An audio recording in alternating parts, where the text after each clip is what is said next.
Maya Johnson never imagined that opening a small community center in downtown Los Angeles would put her life in danger. As a 34-year-old social worker from South Central, she had seen her share of challenges, but nothing prepared her for what was coming.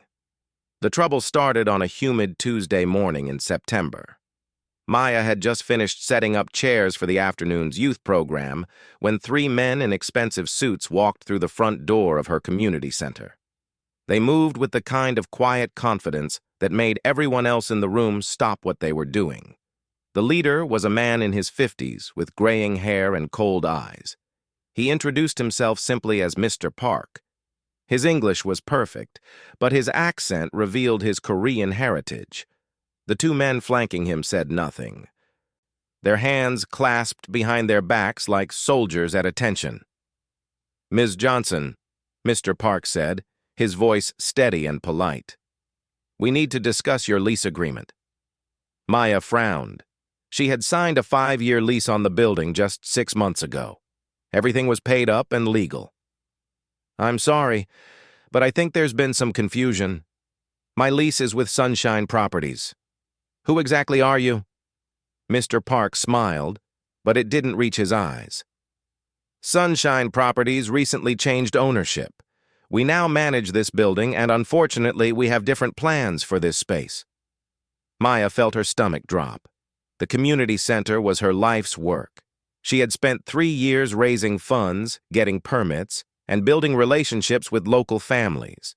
The center served over 200 kids and their families each month, providing everything from tutoring to job training to hot meals. "What kind of plans?" she asked, trying to keep her voice steady. "We're converting this block into luxury condominiums. The construction begins in 30 days. We're prepared to offer you a small settlement to vacate early."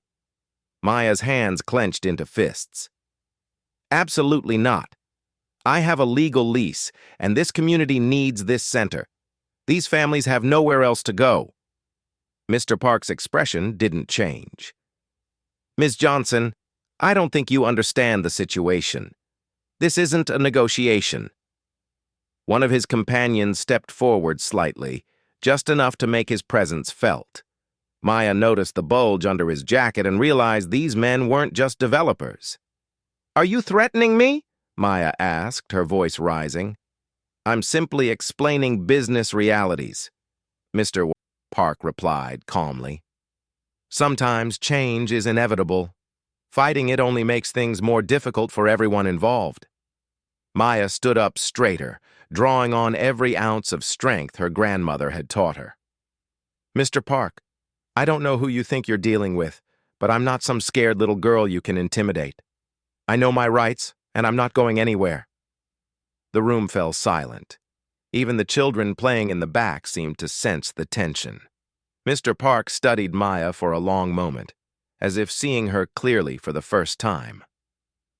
"I see," he said finally. "You're going to be difficult about this." "I'm going to be smart about this," Maya corrected. "I'm going to call my lawyer, contact the city, and make sure everyone knows what's happening here. And if you think you can just walk into my community and push people around, you're about to learn how wrong you are." Mr. Park nodded slowly. "Very well, Ms. Johnson. We'll speak again soon." As the three men left, Maya's hands were shaking. She had faced down plenty of bullies in her time, but something about these men felt different, more dangerous. That evening, Maya called her best friend Keisha, who worked as a paralegal downtown. "Girl, something weird is happening," she said, explaining the day's events. "Maya, you need to be careful," Keisha warned. "I've heard rumors about Korean organized crime moving into real estate. If these guys are who I think they are, they're not just developers." Maya spent the next few days researching everything she could about Sunshine Properties and its new owners. What she found made her blood run cold. The company had been quietly buying up properties all over the city, often forcing out long-term tenants with intimidation tactics. Several community leaders who had tried to fight back had faced vandalism, threats, and worse. But Maya also discovered something else. Mr. Park wasn't just any businessman. His real name was Park Jin-woo, and he was rumored to be a high-ranking member of a Korean crime syndicate that had been operating in Los Angeles for over a decade. They controlled everything from illegal gambling to loan sharking, and now they were expanding into real estate. Maya knew she was in over her head, but she couldn't abandon the community that depended on her. She had grown up in these streets, raised by a grandmother who taught her that sometimes you have to stand up to bullies, no matter how scary they seem. The next morning, Maya found her car windows smashed and her tires slashed. A note tucked under her windshield wiper read, "Last warning." Maya stared at the note for a long moment, then crumpled it up and threw it in the trash. She called a tow truck, arranged for repairs, and went to work. If Mr. Park thought a little vandalism would scare her off, he was about to learn just how stubborn a South Central woman could be. That afternoon, she called a meeting with all the families who used the community center. Word spread quickly through the neighborhood, and by evening, over 100 people had packed into the main room. Maya stood up in front of the crowd, looking out at faces she had known for years. There was Mrs. Garcia, whose teenage son had gotten his GED through the center's program. There was Mr. Washington, a Vietnam veteran who came every day for the senior lunch program. There were dozens of kids who had found safe haven within these walls. "I need to tell you all something," Maya began. "There are people who want to shut down our center. They think they can intimidate us into giving up without a fight. They think because we're from this neighborhood, because most of us don't have a lot of money, that we'll just roll over and let them have their way." The crowd murmured angrily. Mrs. Garcia stood up. "Who are these people? What do they want?" Maya took a deep breath. "They're criminals, plain and simple. They're using threats and violence to steal our community spaces and turn them into luxury housing that none of us could ever afford." A young man named Carlos raised his hand. "What can we do? If they're as dangerous as you say, maybe we should just find somewhere else." Maya shook her head firmly. "Carlos, there is nowhere else. Every community center, every youth program, every safe space in this area is under attack. If we give up here, where does it end? Do we just let them take everything?" An older woman named Ms. Betty stood up slowly. She was nearly 80 years old and had lived in the neighborhood longer than anyone. "Child, I've seen bullies come and go in this neighborhood for decades. Some wear gang colors, some wear expensive suits, but they all have one thing in common. They count on us being too scared to fight back." The room erupted in agreement. Maya felt a surge of hope as she looked out at the determined faces around her. "So what's the plan?" asked Mr. Washington. Maya had been thinking about this all day. "First, we document everything.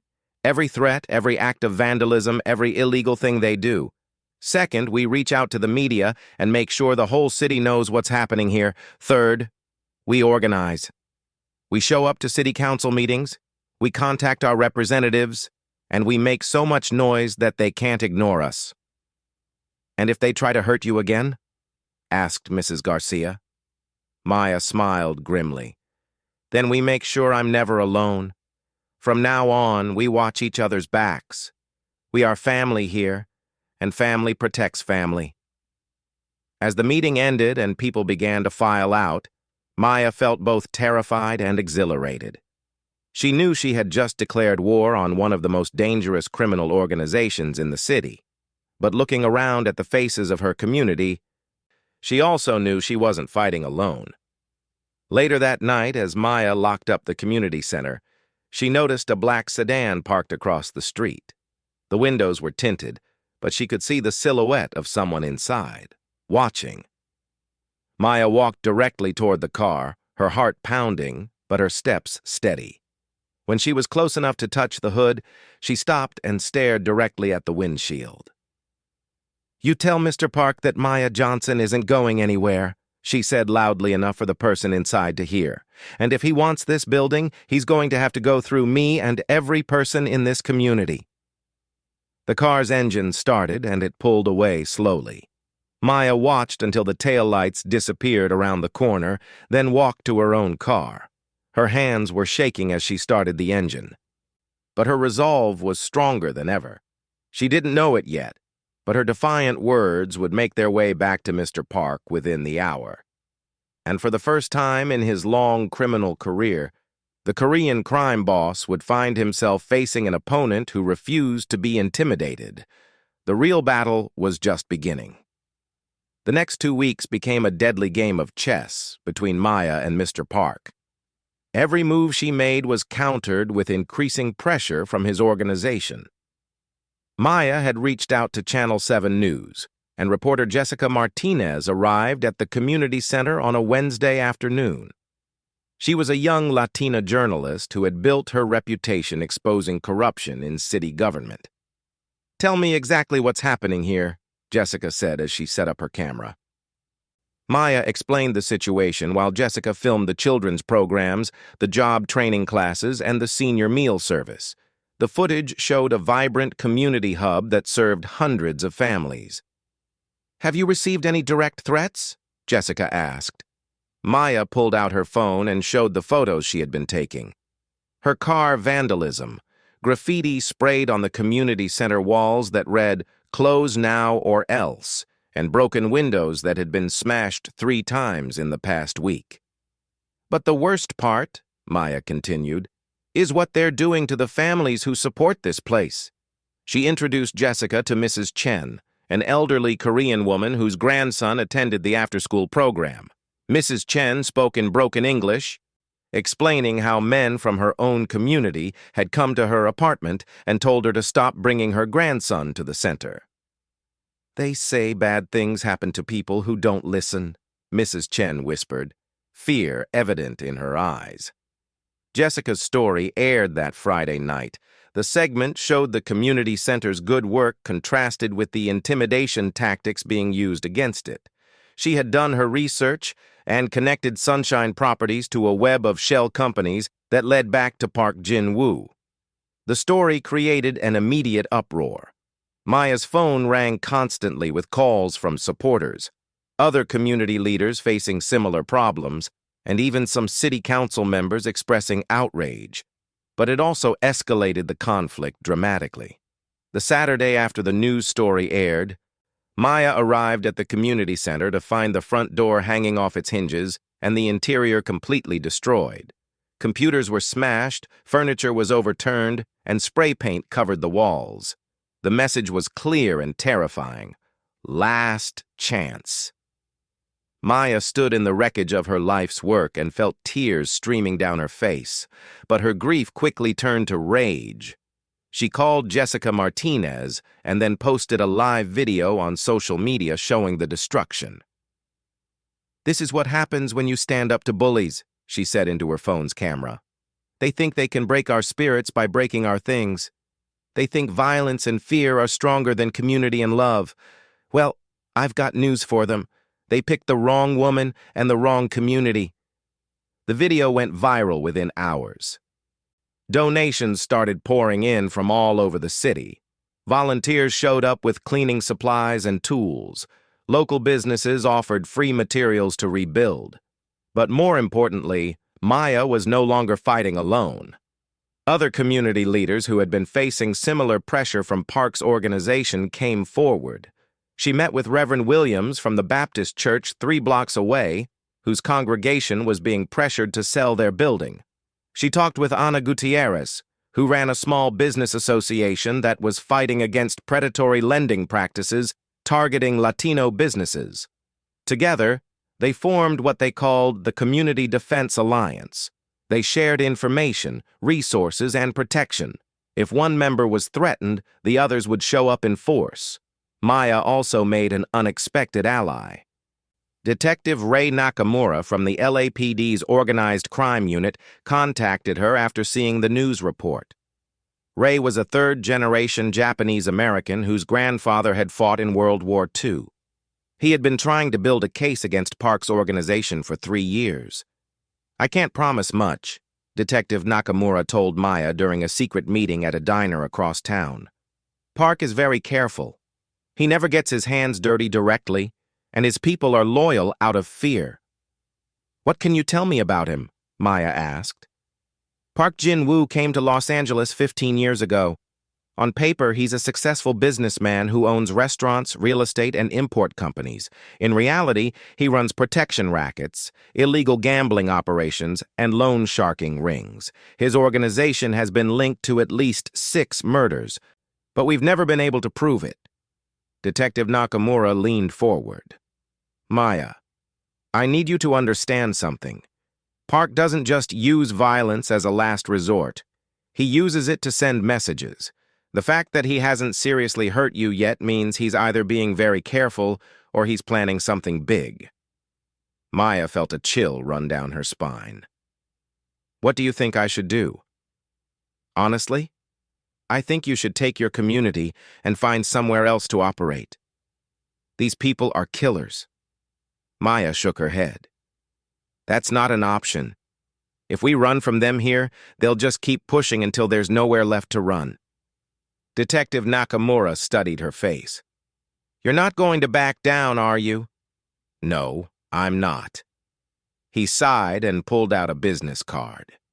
Then we're going to have to be very smart about this. I'm going to give you a direct number. If anything happens, and I mean anything, you call me immediately. The war of nerves continued to escalate. Park's men started showing up at the community center during programs, standing outside and watching through the windows. They followed Maya to the grocery store, to her apartment, to her mother's house. They wanted her to feel constantly watched, constantly threatened. But the community rallied around Maya in ways that surprised everyone, including Park. Parents started taking shifts as security guards at the center. Local teenagers formed walking groups to escort elderly members safely to and from programs. The neighborhood watch expanded into a coordinated protection network. Maya also discovered that she had an unexpected talent for media manipulation. She started documenting everything on social media, turning each act of intimidation into a publicity victory. When Park's men blocked the entrance to the community center, Maya live-streamed herself calmly walking up to them and asking them to move. "Excuse me," she said politely to the 2 large men blocking the door. "We have children trying to come to their after-school program. Could you please step aside?" The men looked confused. They had been told to intimidate, not to physically assault someone in front of rolling cameras and dozens of witnesses. "This is a public sidewalk," one of them finally muttered. "You're absolutely right," Maya agreed. "Which means you have every right to stand here, and I have every right to ask you to show some basic human decency and let these kids get to their tutoring sessions." The video of Maya's calm confrontation with the intimidators was shared thousands of times. Comments poured in, praising her courage and condemning the tactics being used against the community. Park was growing frustrated. His usual methods weren't working. Maya wasn't backing down, the community was getting stronger, and media attention was making it harder for him to operate in the shadows. 2 weeks after the break-in, Park decided to change tactics. Instead of sending his usual enforcers, he came to the community center himself, accompanied only by 1 bodyguard. Maya was in her office when Mrs. Garcia burst in. "Maya, that man is here again." The Korean man from before. Maya looked out her office window and saw Park standing in the main room, looking around at the rebuilt space with what might have been respect. Maya walked out to meet him, her heart pounding but her voice steady. "Mr. Park, this is a surprise." "Ms. Johnson," he said with a slight bow, "I wanted to see what all the fuss was about." They stood in the center of the room, surrounded by children's artwork and community announcements. The contrast was striking. This dangerous criminal in his expensive suit, standing among crayon drawings and thank-you letters from grateful families. "Impressive," Park said finally. "You've built something here." "Yes, I have," Maya replied. "Something that serves this community, something that helps people." Park nodded slowly. I've been in America for 15 years, Ms. Ba Johnson. I've built many businesses, made many deals, but I've never encountered someone quite like you. Someone who won't be bullied, you mean? Park smiled, and for the first time it seemed genuine. Someone who truly believes in what they're fighting for. It's rare. Maya felt confused. This wasn't the conversation she had expected. I want to make you an offer, Park continued. A real offer, not a threat. I'm listening. I will leave your community center alone, permanently. I'll even help you expand. Provide funding, protection, whatever you need. Maya's eyes narrowed. In exchange for what? I want you to work for me. The request was so unexpected that Maya actually laughed. Excuse me? You're a natural leader. You understand community organizing, media manipulation, and how to inspire loyalty. These are valuable skills in my line of work. Maya stared at him in disbelief. Mr. Park, you're asking me to join a criminal organization. I'm asking you to be practical. You could help me expand my legitimate businesses.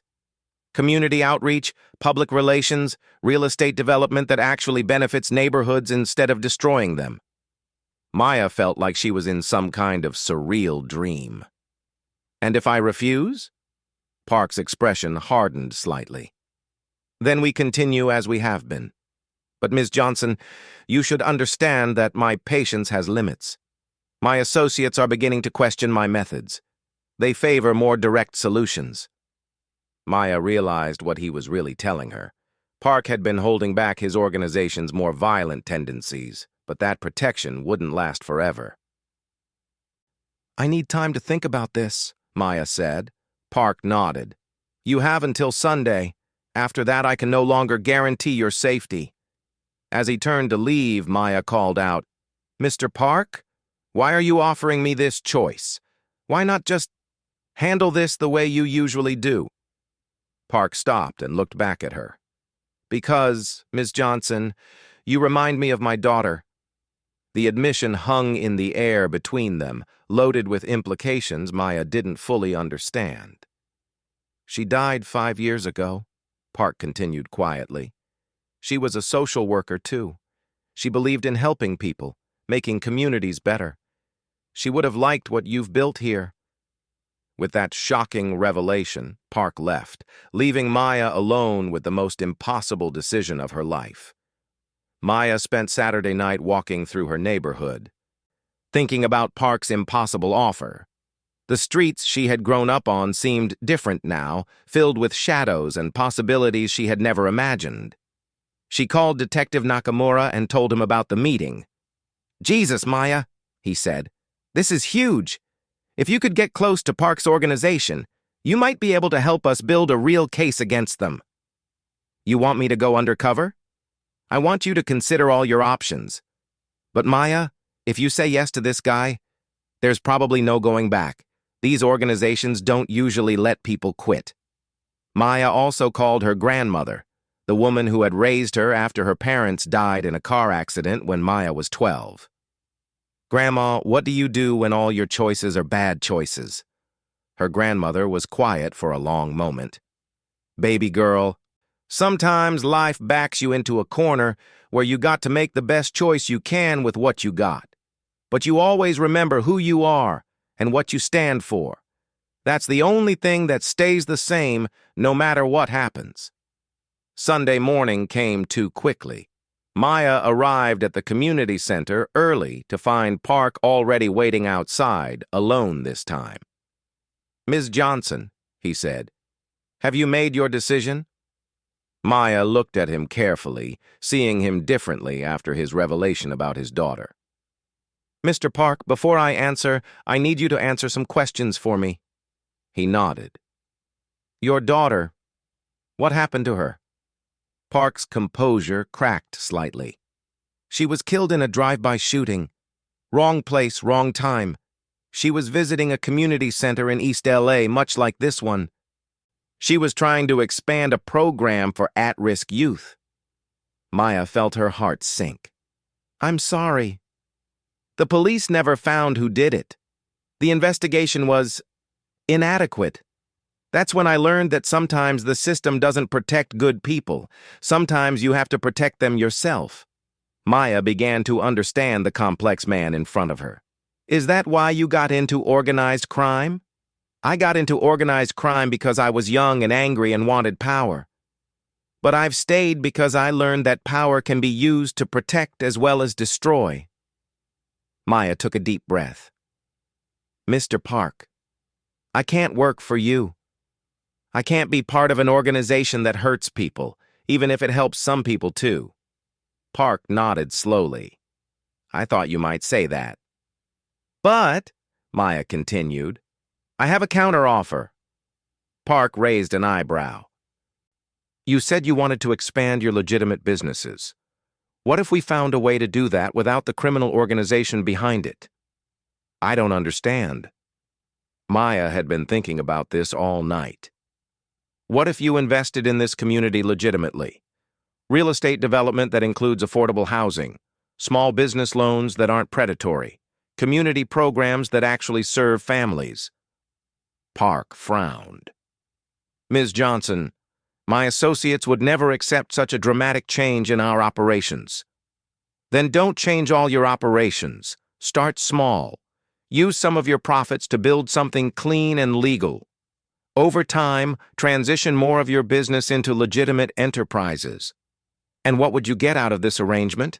Funding for community centers throughout the city, protection for the families we serve, and maybe, just maybe, a chance to honor your daughter's memory by building the kind of programs she believed in. Park stared at Maya for a long time. You're asking me to become a legitimate businessman. I'm asking you to become the man your daughter thought you could be. The words hung between them like a challenge. Maya could see Park wrestling with emotions he had kept buried for years. Finally, he spoke. There would be conditions. My organization has enemies. If I'm seen as going soft, it could trigger a war. We would have to be very careful about how this appears. Maya felt a surge of hope. What kind of conditions? Publicly, it would appear that I bought you out. You would receive a large settlement and relocate your operations to a new building that I would provide. My organization would take over this building for redevelopment. But secretly? Secretly, the new building would be larger and better equipped than this one. The settlement money would fund expansion of your programs. And I would gradually transition my organization toward legitimate business interests. Maya's head was spinning. Mr. Park, this is a huge risk for both of us. Yes, it is. But Ms. Johnson, I'm 63 years old.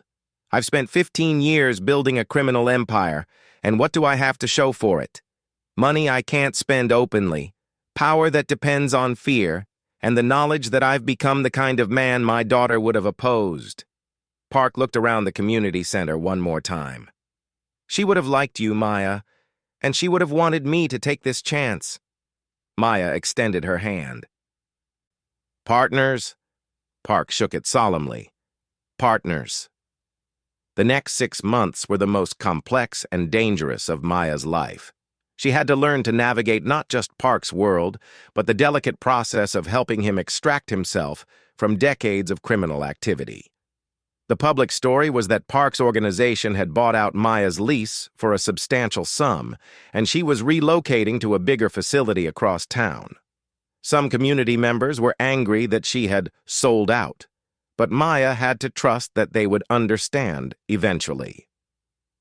The new community center was indeed magnificent, 3 times the size of the old one, with a full gym, computer lab, commercial kitchen, and space for multiple programs to run simultaneously. Park had also quietly provided funding for 2 additional centers in other neighborhoods. But the real transformation was happening in Park himself. He began distancing himself from the organization's criminal activities, putting trusted lieutenants in charge of operations while he focused on legitimate businesses. Detective Nakamura became an unofficial advisor, helping Park understand how to cooperate with law enforcement without completely exposing his organization to prosecution. It was a delicate balance, but gradually, Park began providing information that led to the arrest of his competitors and rivals. The most dangerous moment came when Park's second-in-command, a ruthless man named Kim, became suspicious of the boss's new direction. "You've gone soft since you started playing community leader," Kim confronted Park during a private meeting that Maya secretly witnessed from an adjoining room. "I've gotten smarter," Park replied calmly. "Legitimate businesses provide better long-term security than street operations. The others are talking. They say you've lost your edge. Some are wondering if it's time for new leadership." Maya held her breath as she watched Park's face harden into the cold mask he had worn when she first met him. "Kim, I've been patient with your concerns because you've been loyal. But if you're questioning my leadership, perhaps it's time you found opportunities elsewhere." The threat was subtle but unmistakable. Kim backed down, but Maya knew the danger wasn't over. 3 weeks later, Kim made his move. He arranged for Maya to be kidnapped outside the new community center, planning to use her as leverage against Park. But Kim had underestimated how much Park had changed, and how much the community had rallied around Maya. The kidnapping attempt was thwarted by a combination of community members, Detective Nakamura's surveillance team, and Park's remaining loyal associates. Kim was arrested on multiple charges, and his supporters within the organization either fled the city or accepted Park's new direction. 1 year after their first confrontation, Maya and Park stood together at the grand opening of their 4th community center. The mayor was there, along with city council members, business leaders, and hundreds of community members. Park had reinvented himself as a philanthropist and legitimate businessman. His past was an open secret, but his present was undeniably focused on community development and social programs. Maya had become one of the most influential community leaders in Los Angeles, running a network of centers that served thousands of families across the city. During the ribbon-cutting ceremony, a reporter asked Maya about her partnership with Park. "A year ago, Mr. Park and I were enemies," she said. "We had very different ideas about how to solve problems and help communities, but we learned that sometimes the most unlikely alliances can create the most powerful changes." Park stepped to the microphone. "Ms. Johnson taught me that true power isn't about fear or control. It's about service. It's about building something that lasts beyond your own life." He paused, his voice becoming emotional. "My daughter believed that every person deserves a chance to succeed, regardless of where they come from or what mistakes they've made. These community centers are my promise to her that those beliefs will live on." As the crowd applauded, Maya looked around at the faces gathered there. She saw Mrs. Chen, whose grandson was now in high school and planning to attend college. She saw Carlos, the young man who had questioned whether they should fight back, now working as a program coordinator. She saw Detective Nakamura, who had become a friend and trusted advisor. But most importantly, she saw hope. In a city where communities were often pushed aside by powerful interests, they had found a way to push back. They had proved that sometimes the most unlikely alliances can create the most extraordinary outcomes. Maya's phone buzzed with a text message. It was from Keisha, her best friend who had warned her about getting involved with dangerous people. "Girl, I just saw the news coverage. I can't believe you turned a Korean crime boss into a community philanthropist. How the hell did you do that?" Maya smiled as she typed back. "I reminded him that he used to be someone's father." As the celebration continued around them, Maya and Park stood side by side, watching children run through the new playground they had built together. Neither of them spoke about the journey that had brought them to this moment. The threats, the fear, the impossible decisions, and the gradual transformation of two enemies into unlikely allies. They didn't need to speak about it. The laughter of the children said everything that mattered. The outcome had indeed shocked everyone, including Maya and Park themselves. But sometimes, the most shocking outcomes are also the most beautiful ones.